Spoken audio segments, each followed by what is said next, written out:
An old woman collapsed in the rain. Dozens walked past. Only one young woman stopped. She had no idea the woman she helped was a billionaire in disguise, or that one moment of kindness would lead her into a fake marriage, a hidden child, and a man who forgot how to feel. This isn't a fairy tale. It's a story about people who broke and still chose to love again.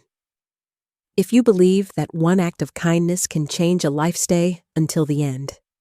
And if this story moves, you consider subscribing so you never miss what comes next.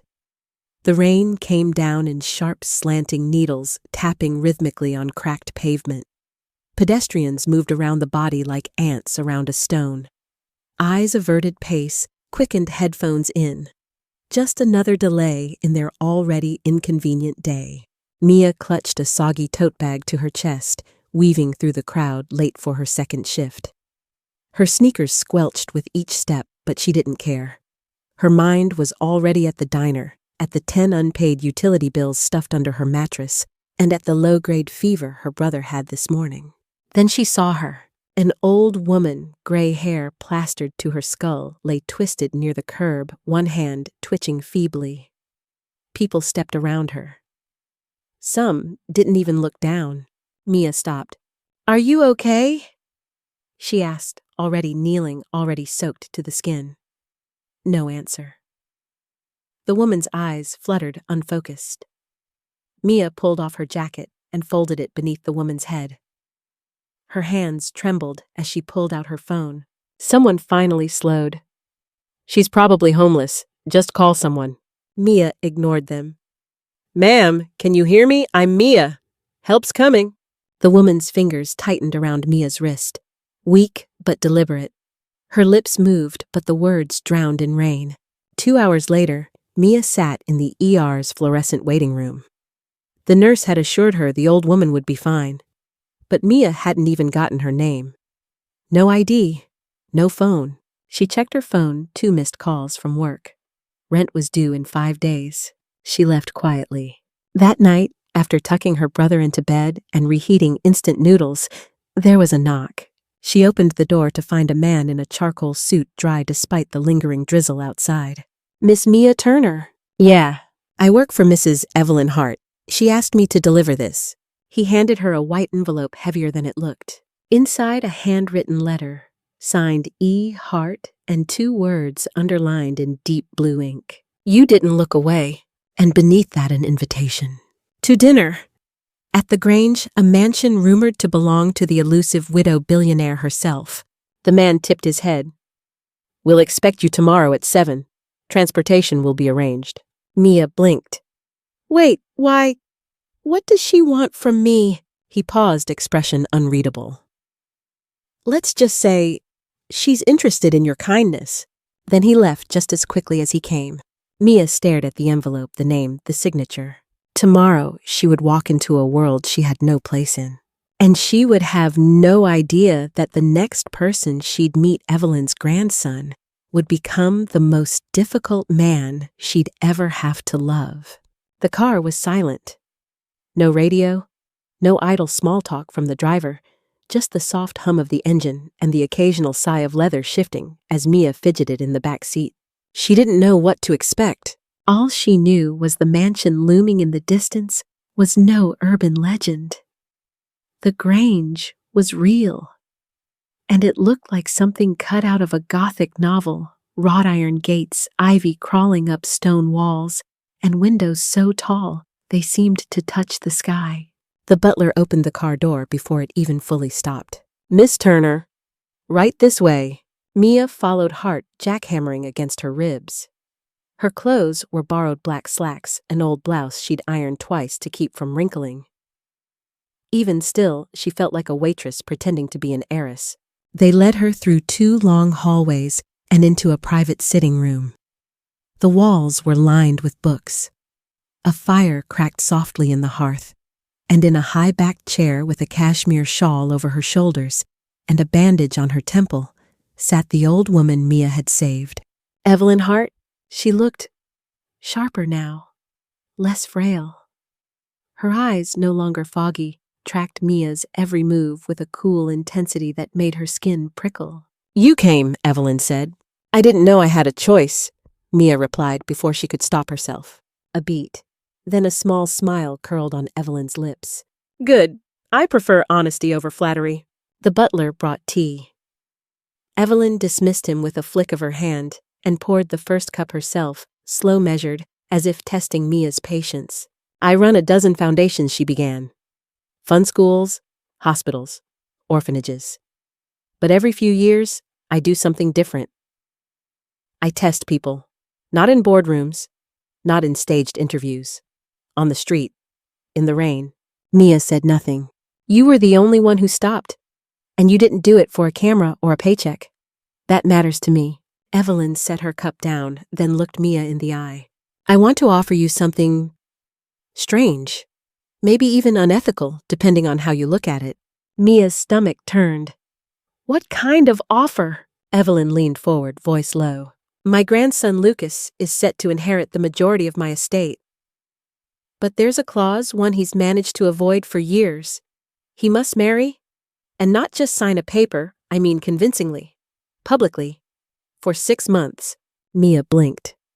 "You want me to marry your grandson?" "Fake marriage," Evelyn clarified. "Legal on paper, private in practice. After 6 months, you'll part ways. You'll be paid. And your brother's medical care, it will be fully covered anywhere in the world." Mia's chest tightened. "Why me?" "Because you're the only woman I've met lately who still knows how to care for someone without asking what's in it for her." Mia stood up. I'm not some pawn in a billionaire's game. I didn't help you for a reward." "I know," Evelyn said evenly. "That's why I chose you." Silence hung thick between them. Finally, Evelyn added, "Lucas doesn't know I've found someone. He won't like this. But legally, he must marry before the fiscal year ends, or he forfeits everything to the board." Mia's hands curled into fists. "And what happens if I say no?" "Then you go home, and nothing changes." Mia laughed bitterly. "Except, I'll keep watching my little brother waste away in a clinic that's too broke to afford clean needles." Evelyn didn't argue. She just nodded quiet and grave. "I'm offering you a contract, a 6-month arrangement. No intimacy required, just appearances. Dinners, events, photos. You'll be protected, paid, and free to walk away once it's over." "And him?" Mia asked. "What does he get out of this?" "Everything," Evelyn said simply. "Control of the empire, and 6 months of pretending he's something he swore he'd never be again." Mia swallowed. "I'll let you meet him. Tonight, briefly. You'll see for yourself why no woman has lasted longer than 2 weeks in his orbit." As if on cue, the door opened. He didn't knock. Lucas Hart was tall, lean, and cut from ice. Tailored suit, sharp jawline, eyes the color of steel, and just as cold. He glanced at Mia like she was an inconvenience. So he said, looking at his grandmother, "This is your new charity case." Mia stiffened. "Excuse me?" Lucas turned to her unapologetic. "Let's not pretend this is about love. You need money. I need a bride. She needs control. We're all here for something." Evelyn cleared her throat. "Lucas!" But Mia didn't flinch. She met his stare with one of her own. "I saved your grandmother because it was the right thing to do. I didn't ask for this. So if you're going to insult me, at least look me in the eye while you do it." That startled him, just slightly, but she caught it. Evelyn smiled to herself. Lucas looked at his grandmother. "You really think this will work?" "I don't know," she said, sipping her tea. "But I think she's your best shot." He turned to Mia. "Dinner, tomorrow, 7 p.m. Bring your best poker face." And with that, he left. The door clicked shut behind him. Evelyn set her cup down and looked at Mia, calm and calculating. "Well," she asked. Mia exhaled. For her brother, for the bills, for the child she hadn't dared speak of yet. "I'll do it." The restaurant was all crystal chandeliers and white linen. Waiters floated past like shadows in pressed vests, and the silverware gleamed like it had never touched a plate. Mia sat across from Lucas Hart in a private corner booth, her napkin stiff in her lap, her blouse too warm under the weight of his silence. He hadn't spoken since ordering a Scotch neat. Not a question, not a smile. Just that same unreadable stare like he was waiting for her to break first. So Mia said finally, her voice calm. But even is this the part where you ask if I've ever been arrested? Lucas looked at her for a beat, then smirked. I already know everything about you. Credit score, high school GPA, where you buy your groceries. You had me investigated. Of course I did, he said. I don't marry strangers, even fake ones. Mia bit the inside of her cheek. And what did you find? That you're clean, he said. Too clean, which means you're either hiding something or you're exactly as boring as your file suggests. Mia leaned in slightly. You ever think maybe I'm just a person? Not a resume. He didn't answer, just sipped his drink and looked away. Mia took a deep breath and glanced around the room. The other diners were older, dressed in quiet wealth. A couple at the next table whispered behind their hands while sneaking looks at Lucas. You don't smile much, she said. Don't have much to smile about. I'm guessing you don't do relationships either, no? Because of her, Mia asked carefully. Lucas's jaw tensed just for a second. Stay out of things you don't understand. That told her enough. The X. The heartbreak. The part Evelyn had alluded to but not explained. Mia studied him quietly. The man was sharp, too sharp. Like someone who'd been cut before and made sure no one could ever get close enough to do it again. This marriage, Lucas said, setting his glass down, will have rules. Okay, she said, folding her arms. Lay them on me. No surprises. No games. No personal questions.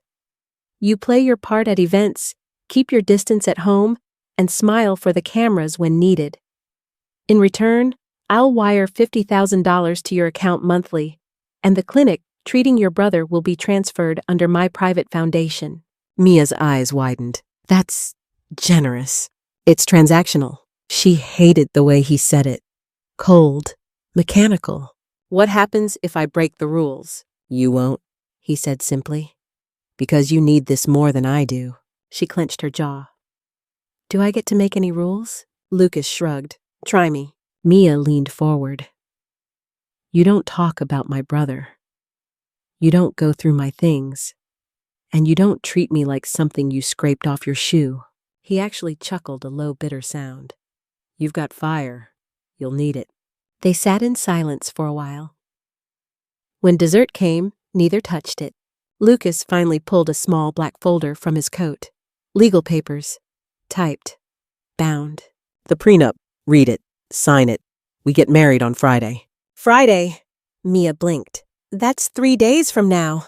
You want the money or not? She didn't answer. Don't worry, he added. I'll have the ring picked. You won't have to fake a proposal. How romantic, she said flatly. He looked at her, then really looked. Not with interest, but with something colder.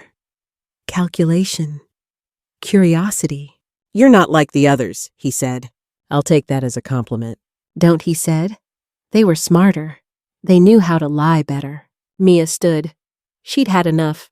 You think the world owes you something because someone broke your heart. But let me be clear, I'm not here to fix you. I'm here for 6 months. That's it. She grabbed the folder and turned to leave. Lucas didn't stop her. But just as she reached the door, he said quietly, You'll regret this. She paused, looked back. I already do, she said, but I'm still going to show up Friday. Back in her apartment, Mia sat cross-legged on the floor, the prenup open in front of her. It was all business. Clauses, NDAs, exit terms, payment structure. She felt sick. But then she looked at the small cot beside her. Her brother Liam, sleeping fitfully under a too-thin blanket. One hand curled around the stuffed rabbit he wouldn't let go of. He didn't need her pride. He needed a miracle. And apparently, that miracle looked like a man who didn't know how to love anything, not even himself. 3 nights later, Mia stood in front of a mirror in a rented ivory dress. No guests, no vows, just signatures. A photographer, a lawyer, and Evelyn watching from her chair like a general at a war table. Lucas stood next to her, unreadable. The photographer raised his camera. Can you two look at each other just for the shot? Lucas didn't move. Mia turned to him, holding his gaze. Cold, tired, beautiful in a cruel way. She gave the slightest nod. He blinked, and then, like a machine rebooting, he raised her hand, pressed a kiss to her knuckles, and whispered under his breath, "Let the circus begin." The mansion had 4 floors, 12 bathrooms, and a marble staircase Mia was afraid to walk on without socks. She stayed on the 2nd floor east wing. Lucas stayed on the 4th. That was his rule. They hadn't spoken since the courthouse wedding. No good morning, no how was your day, not even a nod in passing. It was all exactly as promised a contract. Clean, precise, and cold. Mia had learned to navigate the staff's eyes, polite, professionally distant. Evelyn had made it clear their job was to protect the family's privacy, not intrude. Still, some evenings, she'd catch one of the housekeepers watching her curiosity behind the practiced neutrality. She knew what they were thinking. What is a girl like her doing married to a man like him? Mia wondered the same thing. On her 3rd night, as Mrs. Hart, Mia sat curled up in the guest library, a fire lit but untouched. Her fingers toyed with the edge of her phone.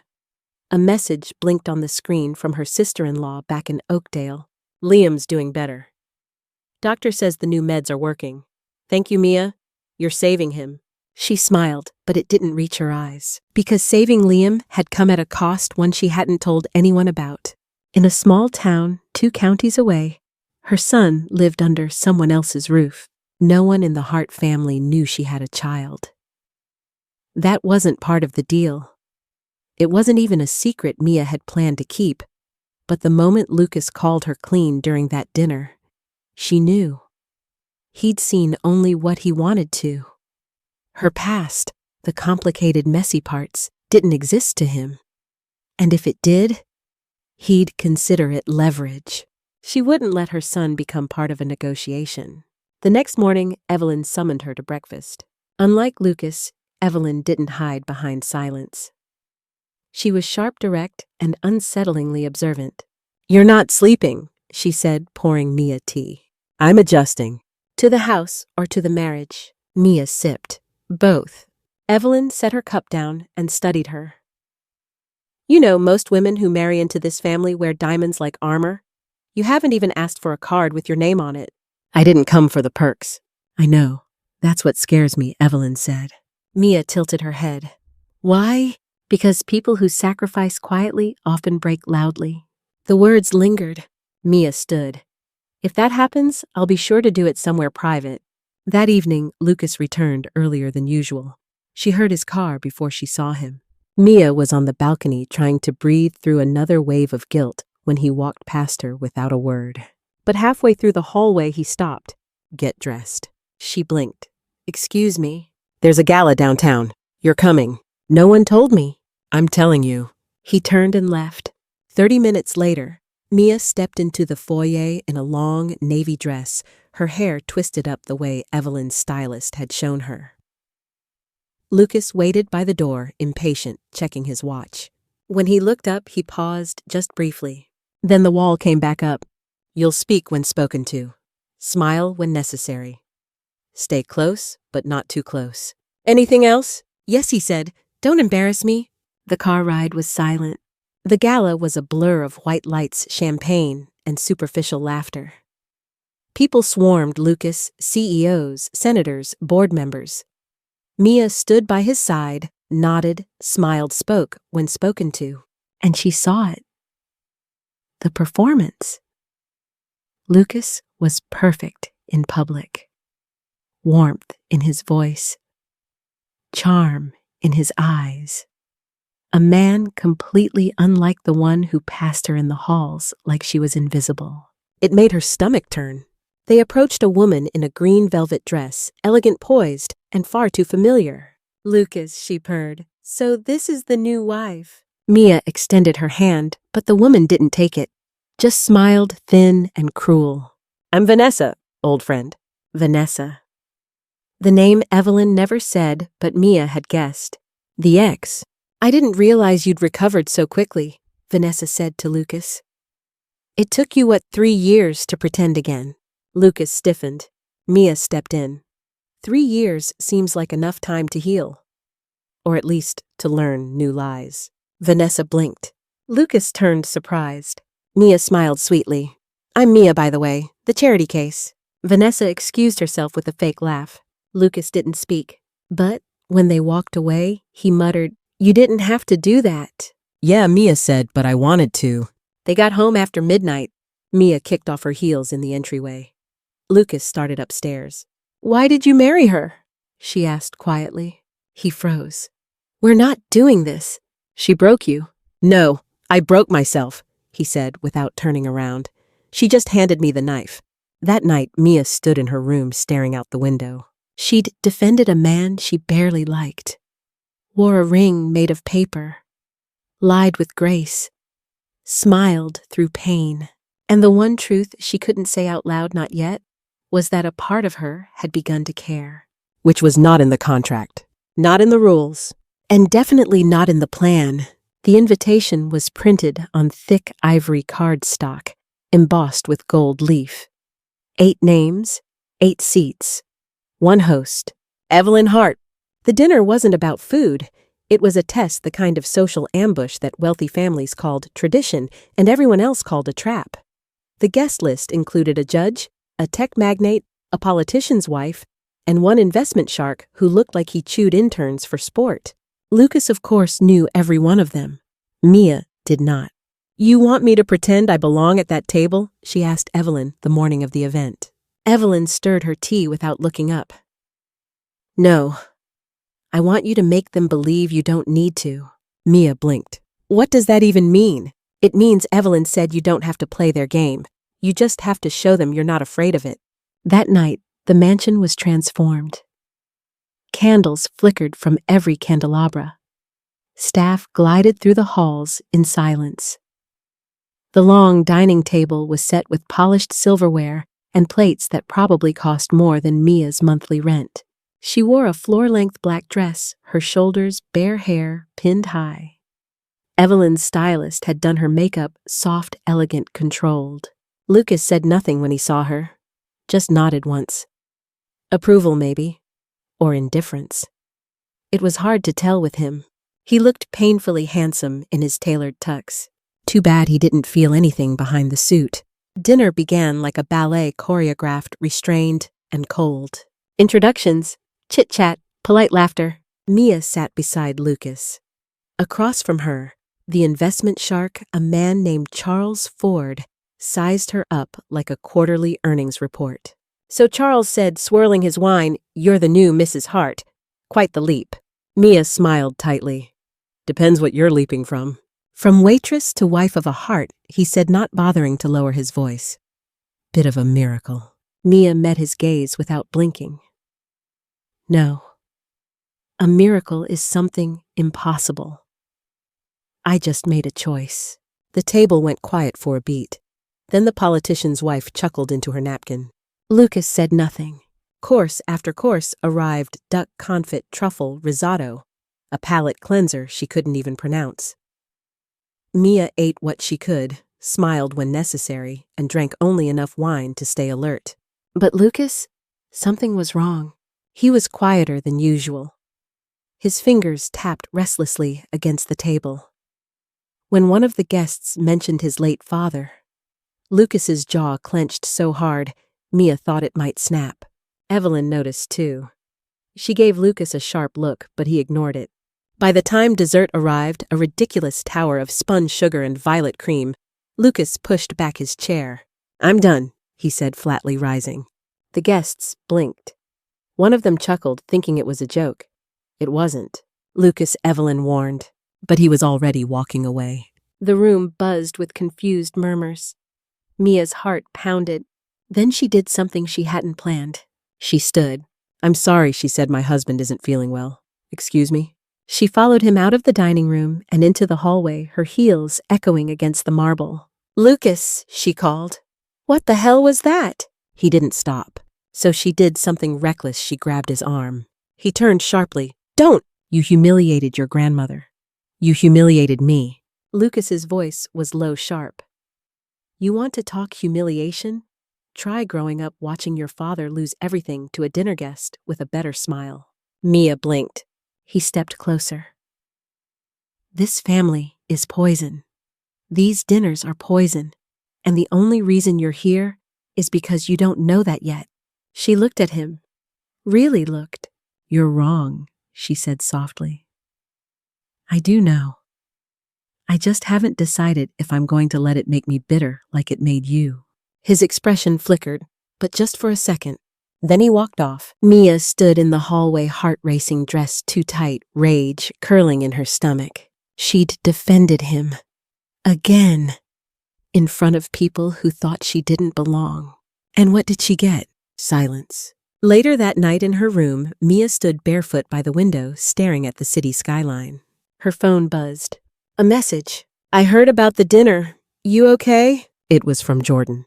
The name made her stomach turn. Jordan, the man she should have cut out of her life years ago. The man who still had her son. She didn't reply. Instead, she opened her closet and pulled out a small, locked box. Inside a photo. A boy. Her boy. 7 years old now. Same eyes. Same stubborn mouth. A secret that was growing heavier by the day. And one she couldn't hide forever. Downstairs, Evelyn poured herself a brandy in the drawing room alone. She stared into the fire. Then, without turning around, she said quietly, She's going to be the one to break you, Lucas. Or save you. But no one answered, because Lucas was already outside, standing in the cold, staring up at Mia's window, and for the first time in years, not knowing what he was supposed to feel. The first snow of the season came quietly, a thin, steady dusting that blanketed the city in silence. From her balcony, Mia watched the flurries settle on the railing, delicate and temporary, like everything else in her life lately. It had been 2 weeks since the dinner party. 2 weeks since Lucas had stormed off. 2 weeks of cold shoulders, brief nods, and no words exchanged outside of polite obligation. And tonight, she had somewhere to be. Somewhere Lucas couldn't know about. She changed into jeans and an old wool coat, tied her hair into a low braid, and slipped out through the staff entrance with nothing but a small envelope in her pocket and a secret in her chest she'd carried for 7 years. The drive was 2 hours. She took the train most of the way, then walked the last 12 blocks in the snow, past run-down apartment buildings and shuttered storefronts. When she reached the address, her breath caught. Unit 4B, Jordan's place. She hadn't been back here in months. The light was on. She didn't knock. Instead, she slid the envelope under the door. Inside was a letter. 4 pages, handwritten. Not to Jordan, to her son, to Eli. She couldn't face him yet. Not like this. Not married to a man she didn't love. Not when she was living in someone else's world wearing someone else's name. But she needed him to know something. Anything. In the letter, she wrote, I think of you every day, every hour. I carry your face in my mind like oxygen. I'm not gone. I'm just building something. So that when I come back with more than promises. You were never a mistake. You were my beginning. She signed it simply, Mom. Then she left. Back at the mansion, Lucas waited in the library. Not for her. He told himself that. But it was past midnight, and she hadn't come home. And he noticed. He had a glass of scotch in one hand, untouched. A file in front of him, a charity proposal for one of Evelyn's pet hospitals. He hadn't read a word. When he heard the door creak open downstairs, he stood without thinking. Footsteps, light, careful. She was trying not to wake anyone. Lucas stepped into the hallway as she rounded the corner coat damp braid, loose cheeks pink from the cold. They froze. Her hand instinctively went to the inside pocket of her coat where the envelope had been. But it was gone now. Dropped at the door of a child who didn't know how much of her heart he still owned. You've been out, Lucas said quietly. I don't owe you an explanation. He stepped forward. You snuck out. At night, without security. I don't need a bodyguard to visit people who still remember my name. Lucas narrowed his eyes. Who did you see? She folded her arms. That's not your business. You're my wife. No, she said firm now. I'm your contract. Big difference. He exhaled sharply. So that's how this is going to go. Secrets, vanishing acts, and noble silence. Better than self-pity and a grudge you wear like a Rolex, she snapped. The words surprised both of them. For a moment, all they heard was the wind outside whispering against the windows. Then Lucas spoke again, his voice lower. I get it now. Get what? Why Evelyn picked you. Mia's throat tightened. She thinks you'll fix me. Mia shook her head. I'm not here to fix anyone. Good, he said, stepping back. Because you can't. That night, neither of them slept. Mia lay awake, staring at the ceiling, replaying every word of the letter she'd left behind. Lucas sat in the dim glow of the study, scrolling through something on his laptop. A record, a sealed document. He hesitated, then typed her name. MIA Turner. The search loaded slowly. Then something popped up. An old hospital record, a delivery log, a birth certificate. Ellie James Turner. Lucas stared at the screen, and his world shifted. The next morning, Lucas didn't show up for breakfast. Evelyn noticed. Where's Lucas? She asked, buttering her toast with surgical precision. Mia sipped her coffee. Didn't say.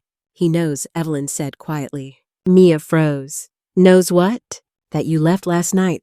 I had somewhere important to be. I'm not scolding you, Evelyn said. I'm preparing you. For what? Evelyn looked up, eyes sharp.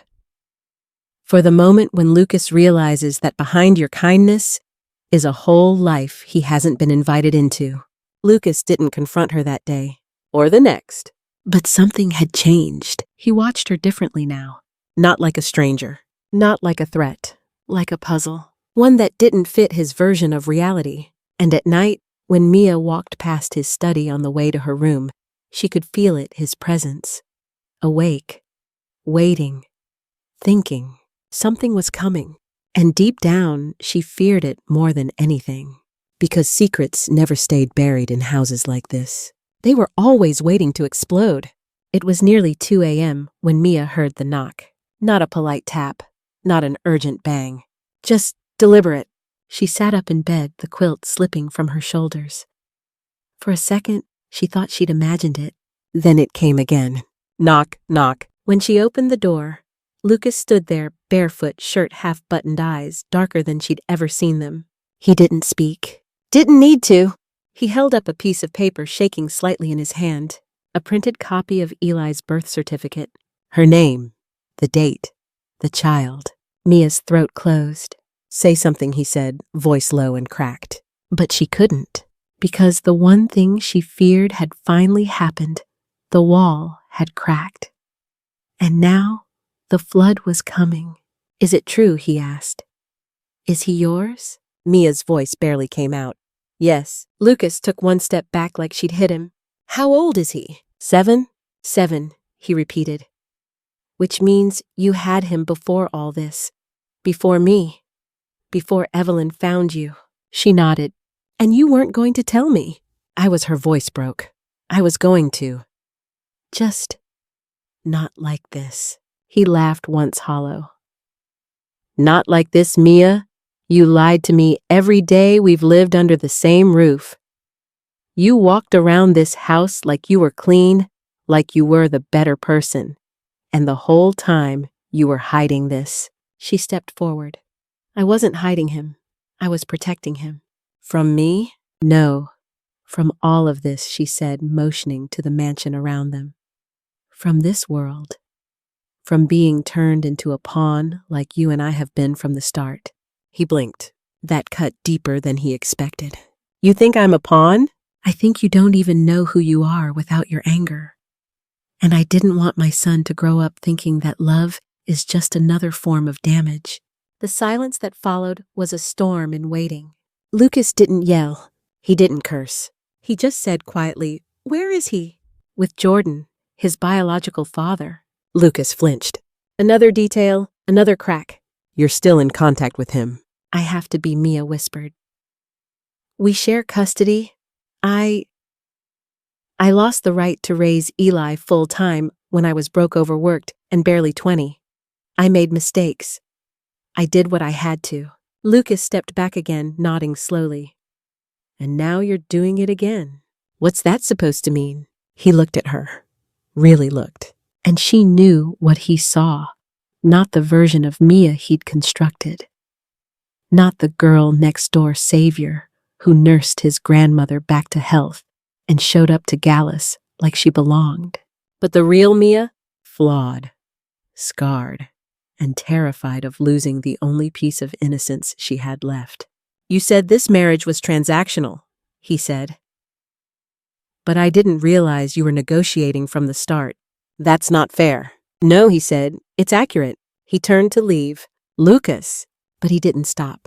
He walked down the hallway bare feet on cold stone letters still clenched in his hand.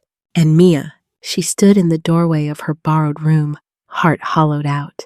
The walls of the mansion had never felt so tight, so tall, so much like a prison made of polished gold. The next morning, Evelyn found Mia sitting on the garden bench in her nightgown, eyes red, hair undone. You told him, Evelyn said, not as a question. He found out. Evelyn sat beside her, slow and careful. The air was bitter with frost. Is he angry, she asked. He's hurt, Mia said, and hurt people don't listen. Evelyn nodded. You know, when Lucas was 10, he stopped talking for a year, after his father died. Grief made him quiet, but when he finally spoke again, the first thing he said was, "It wasn't supposed to be like this." Mia looked at her. What does that mean? It means he's been trying to rewrite his own story ever since. Fix it. Control it. And the second he saw your son's name, he realized there were still chapters he couldn't touch. Later that afternoon, Mia packed a small bag. She didn't plan on running. She just needed space, needed to breathe. She told the staff she was visiting her brother. Technically, that wasn't a lie. But instead, she boarded the train and rode it all the way to the county line to a small brick house with a swing in the front yard. Eli's house. She didn't go to the door, just stood across the street watching from behind a row of hedges. The boy ran outside, coat unzipped, laughter like wind chimes. Jordan followed, half distracted, already shouting something about shoes. Mia clutched her bag tighter. She wanted to run to him, wanted to scream, "I'm still your mother." But she didn't, because she knew this moment wasn't about what she wanted. It was about what she owed him. And right now, that meant making the right decision, even if it hurt. Even if it meant walking away. That night, Lucas sat in his office. The birth certificate lay on his desk, untouched. Next to it, a photo. A printed still from an old security cam. Mia outside a train station, holding a small boy's hand, kissing the top of his head. Lucas stared at it for a long time. Then quietly he picked up his phone. "Evelyn," he said, "she didn't lie to me. Not really." Pause. "She just didn't trust me. And maybe, just maybe, she was right not to." Mia returned to the mansion just after dawn. The halls were quiet, too quiet. The kind of silence that wrapped around your ankles like water just before it pulled you under. She hadn't seen Lucas in 4 days. Evelyn, as usual, didn't ask questions, but her eyes followed Mia more closely now, like she was waiting for something to break. Or maybe someone. And when it broke, it did so with surgical precision. At exactly 200 p.m., Lucas called a meeting in the study. Just him, Mia, Evelyn, and a man in a slate gray suit holding a leather-bound folder. Mia sat down across from Lucas' spine, straight jaw tight. He didn't look angry. He looked focused, dangerously focused. "I had some documents prepared," Lucas began calmly, "just to clarify some things." He slid the folder across the table to Mia. She opened it. Inside was a printed report, clean layout, sharp fonts, pages tabbed. Custody history, financial records, visitation logs. One name repeated like a drumbeat, Eli James Turner. She looked up. Her voice cracked. "You had me followed." Lucas didn't answer, because the answer was obvious. "You had my son followed." Still no reply. Instead, Evelyn spoke softly, measured. "Lucas, this was not part of the arrangement." He leaned back in his chair. "The arrangement's changed, so has the context. Mia stood. Her fingers dug into the back of the chair to keep from shaking. You think this is control? You think this makes you powerful? No, Lucas said evenly. It makes me informed. She turned to Evelyn. Is this what you wanted, for him to tear my life apart and put it back together like a goddamn spreadsheet? Evelyn didn't answer either, but something in her eyes flickered. Regret, maybe. Lucas finally spoke again. I needed to understand what I was dealing with. He's a child, Mia snapped. You're dealing with a child, not an asset. Lucas stood now too, meeting her eye. He's your child. And you let me build a life beside you, fake or not, without telling me the one thing that matters. You don't get to be angry, Mia said, stepping forward low and fierce. Not when you never invited trust. Not when you made it clear from day one that this was a deal, not a relationship. They stared at each other. The air between them burned. Then Lucas said it. Is he mine? The question landed like a knife. Evelyn's head snapped up. Mia froze. The room fell completely still. Then slowly, Mia answered. No. A beat passed. No, he's not yours. But if you had asked that with even an ounce of care instead of suspicion, I might have told you sooner. Lucas exhaled, sat down again, suddenly smaller. Mia looked at Evelyn, voice brittle. This was never going to work. You knew that. You brought me here like a wild card, hoping I'd somehow unlock him. Evelyn stood now too, hands clasped in front of her. No. I brought you here because you needed something too. And I thought foolishly that maybe two broken people could give each other what neither could find alone. Mia blinked hard. You were wrong. She turned toward the door. Mia, Lucas called after her. But she didn't stop. Not this time. That night, Evelyn found Lucas in the conservatory, drink in hand, tie loosened, sleeves rolled. She's packing, Evelyn said gently. Lucas didn't turn. I figured. She's not doing this to punish you. Maybe not, he said. But that doesn't make her right. You've been fighting ghosts for years, Lucas, Evelyn said, voice softening. Your father's mistakes, Vanessa's betrayal, the board, your own walls. And now you've finally met someone who didn't ask for anything, and you interrogated her like an enemy. He stared at the glass in his hand. She lied. No, she survived. There's a difference. Upstairs, Mia zipped her suitcase slowly. One last glance around the room. The vanity she never used, the walk-in closet filled with dresses, still tagged the window. She stared out of each night, trying to remember who she was before all this. A knock. She opened the door. Lucas stood there. No folder, no suit, no plan. Just him, and something raw in his eyes she hadn't seen before. Don't go, he said. Mia looked at him, tired, sad, done. You don't get to ask that now. I know, he said, but I'm asking anyway. Silence.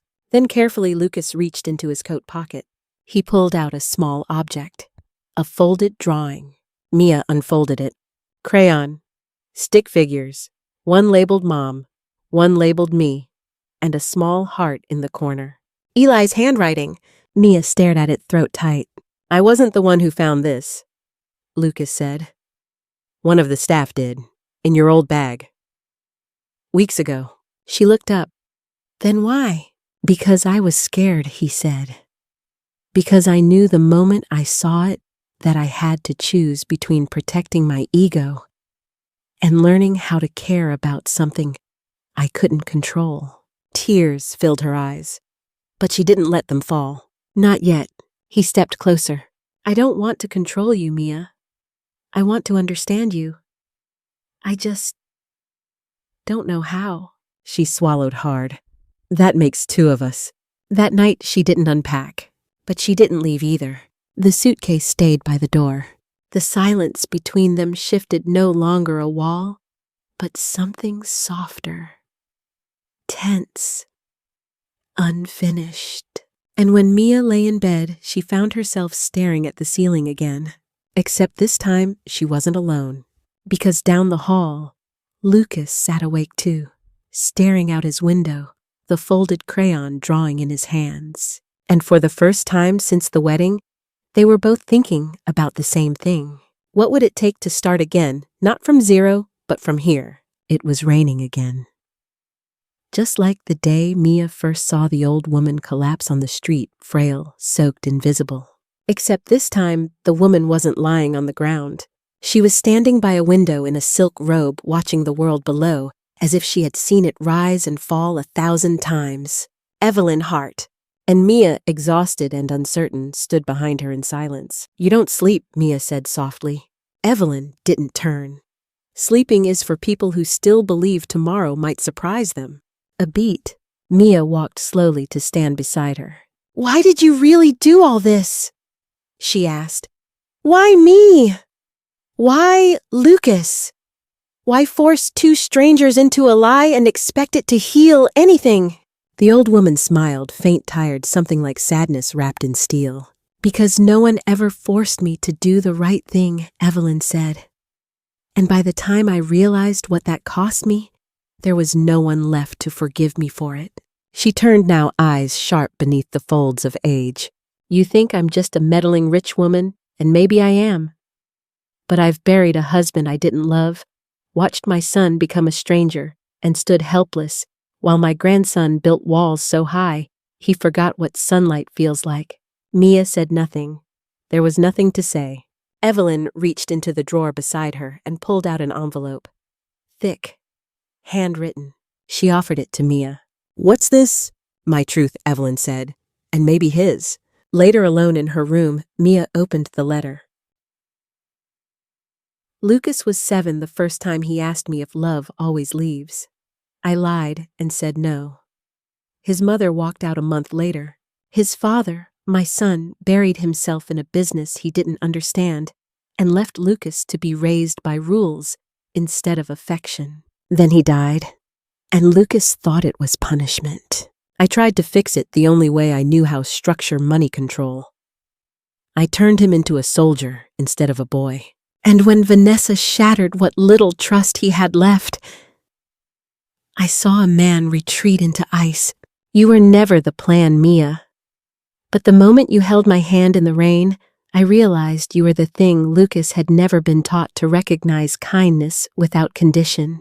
You didn't come here to save anyone, but somehow you reminded all of us what it meant to be human again."